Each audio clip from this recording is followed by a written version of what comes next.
আজ তোমাদেরকে ঘুরে দেখাবো আমাদের বাড়ির বাগান। তবে সেখানে শুধু ফুলই নেই, আমাদের বাগান ফল মূল শাক সবজি সবকিছুতে ভরা। বাগানে ঢুকে আমি কাজে লেগে পড়েছি। আমি আজকে পালং শাক তোলা শিখছি। জমি থেকে তুলতে কিন্তু খুব মজা লাগে, তবে সেটা অন্যের জমি হলে আরো বেশি মজা হয়।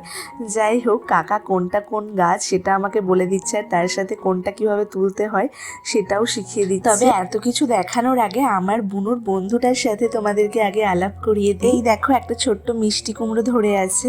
এবার আমি তোমাদেরকে দেখাবো পেঁয়াজ কলি কিভাবে তুলতে হয়।